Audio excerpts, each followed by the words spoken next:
Hey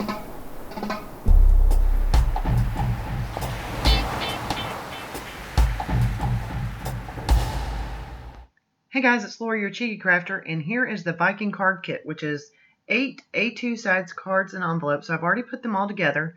I used tape to close up the envelopes. I did want to show you on one though. Pay attention to the orientation because as you can see here, I did not. So I've got one envelope that's going to be upside down. No big deal.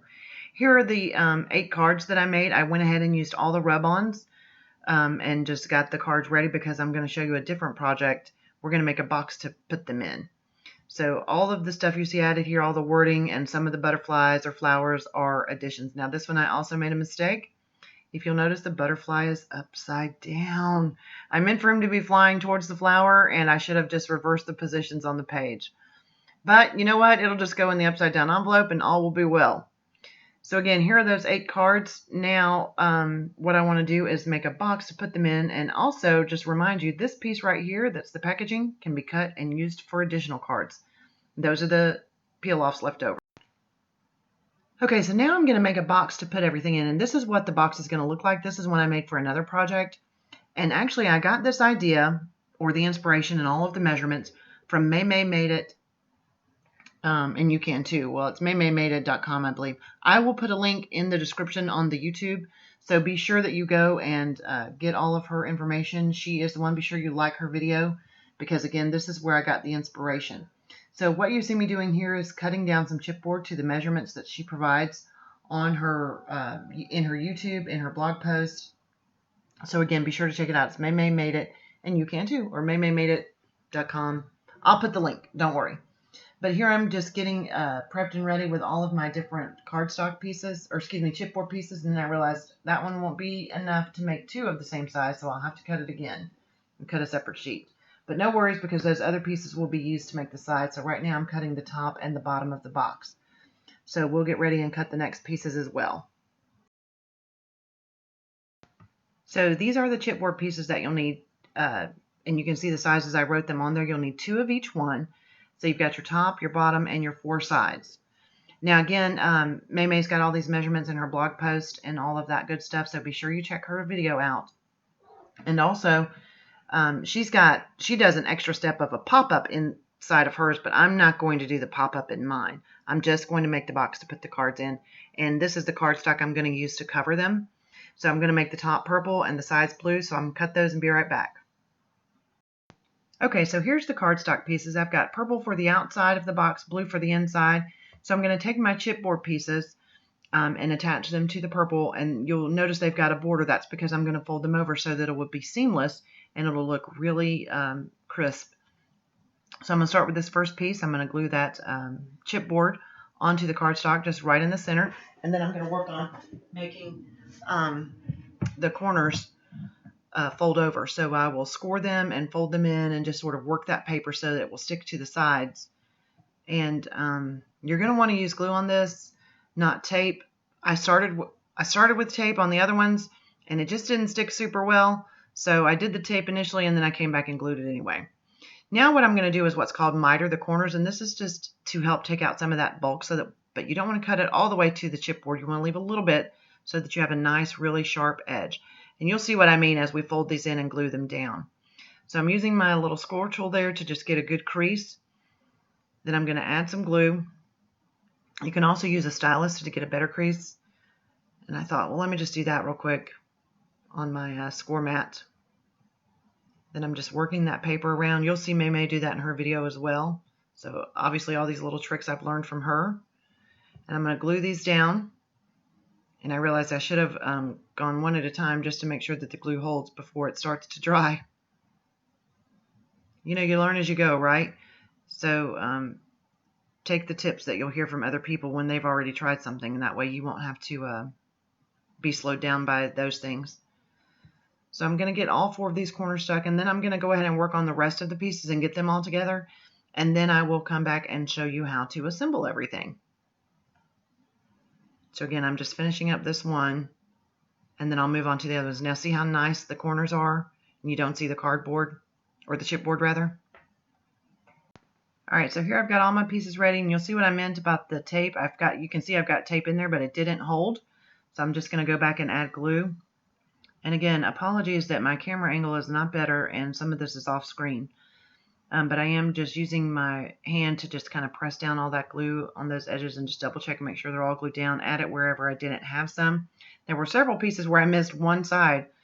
Even though I had taped it, I had forgot to add the glue, so I'm just going back and adding those real quick. And then I'm going to start to assemble the boxes.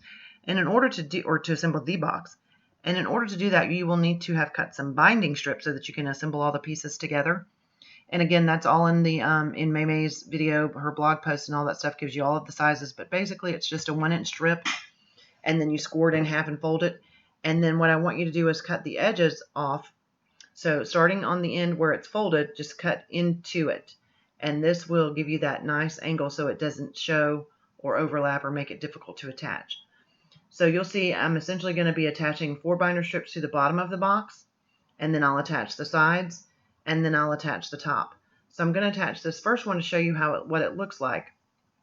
And you put that folded edge to the outside of the box, and this way the paper will attach, or the side will attach to the top of it. So you'll see how this goes as I'm going through and putting the sides on and just pressing them down to make sure that glue holds nicely. And now, of course, it's a different color blue now. I'm hoping that the blue won't show at all once I get it attached. And so I'm just going to go ahead and finish filling up the bottom of the box first with all of the binding strips. And make sure that you don't put any of your inside paper down until you've put all the binding strips that will go to that piece, until you've attached all of those. So once I get these 4 pieces onto the bottom, I can go ahead and put the bottom blue piece that goes on the interior of the box down. But I wouldn't want to do that before the binding strips go down. Part of the reason I chose blue binding strips is because they'll be on the inside of the box, and so I figured if anything was going to show, it would be those. And that piece of paper fits nicely. I am going to give it just a very slight trim just to make sure. Because the measurements, you start with those measurements, but then depending on how you've put your box together and the bulk of your paper and that sort of thing, you may need to trim off like a 1/16 of an inch just to make sure it fits really nicely. And so that's what I'm doing here. I'm just getting that down, and now it's in there. And so I'm going to get ready to attach the sides and that sort of thing. So I'm going to show you this first one.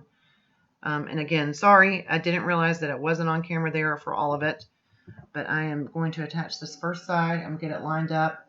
And then I'm going to lay it on its side and press, press, press to get it really stuck down well. And then I'll go around the rest of the box and do that. But you can see, you don't see the blue paper once it's in there, right?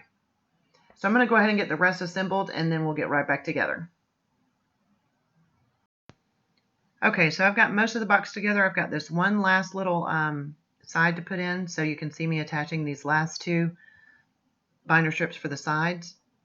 I'm going to get these on, and then I will pop it into the middle, or excuse me, not the middle, but to the side. I've got the other ones, and you can see I didn't do a great job of getting them lined up, so I'm a little worried about how the box is going to go together ultimately and what's going to fit. But I was too far gone. I didn't want to rip it out and start over, and I think I can make some adjustments if I have to. But anyway, so you'll see here I'm just getting this side piece in, gluing it down, and then I will attach it to the other sides. First I've glued it into the bottom of the box, and now I will add the glue to attach it to the sides. And you want to do this at the same time, because once you've got it in there, it'd be too hard to pull it back out to try to re-add the glue. So now I've got it in there. You can see I'm going to go ahead and get these other 2 pieces. And of course, because I didn't square the box up well, or rectangle up the box, it's not really a square, it's not fitting perfectly. So I've just had to trim a little bit off of each one, but no big deal. It still is going to look good. And then I've got the other piece, but I'm not going to put the piece on the back side because I've still got to attach the top with the binding strip. So I'm only going to do the front of the box, the interior piece. Again, don't do all of the pieces until you are certain that it will, that you're due with your binder strips. Otherwise, you'll have to peel them off to get it on there. So I've got this piece on, and I don't know if you caught it, but I had to clean my trimmer because I had glue before I trimmed it down. Anyway, time to put the top on. So before I do that, I want to make sure the cards fit so that if I really did have to rip it apart, that I could do that before I put the top on. And you can see it's a little bit of a struggle to get the envelopes in. The cards were no problem at all, but the envelopes were a little tight. So that's fine, really. It's not that big of a deal. So I'm just not going to worry about it too much. So as I'm starting to put the binding strip on it, I think, you know what? I better decorate this top before it's on there. So I grabbed the rest of the rub-ons, and I decided on these 2 flowers in each of the corners. I think they're just gorgeous. And while I'm rubbing, I'm trying to decide if I want to put the sentiment on there or not. The only one left that made even remote sense was the one that says, you're the best. The rest are like thankful, cheery, that kind of thing. And so it did make sense.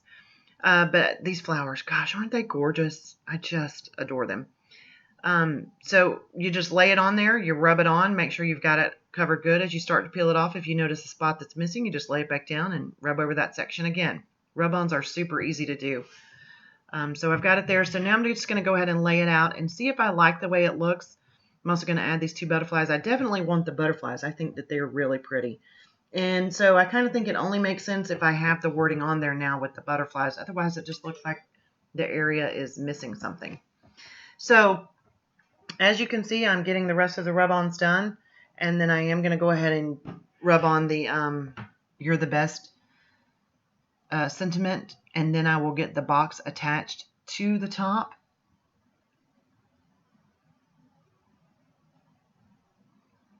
And again, this is the 49 and Market Viking. I think maybe it's Viken. I don't know. It's spelled Viken. To me, that looks like Viking, but it's not Vikings, you know, like the ones that were on the sea from the Scandinavian or Norway or wherever countries. Not those kinds of Vikings. Viken. Anyway, so I'm attaching the binding strip here, and then I will get it ready to attach onto the box. I can go ahead and put this page on now. This is the interior page because that's the last binding strip. So I can go ahead and make sure that the interior of the box is covered as well. And so I've got that paper right there, making sure it fits and it still folds nicely. And now I can attach it to the top. So I'm going to add the last little bit of glue here, get it lined up just right, and then I will gently open it so that I can start pressing it from the inside to make sure that it gets caught on there good. And again, because I didn't do a great job of putting my box together, it's not really squared up super nice. So I'll add that last interior sheet, and then my box will be ready to go. So I hope that you've enjoyed watching me assemble this box. It really was quite easy. Obviously, if you pay attention to how things are lined up. But here is the box in full, along with the set of cards that are going to go into it. And again, this was 8 A2 size cards with their envelopes and a sticker sheet to close the envelope. So I've got the envelopes in there, add the sticker sheet to close them up, and then the cards. I'm just flipping through to pick out my favorite one to put it on top. And I think I like this one that says thankful the best. So that'll be on top. So there's that project and the other. Thanks for watching.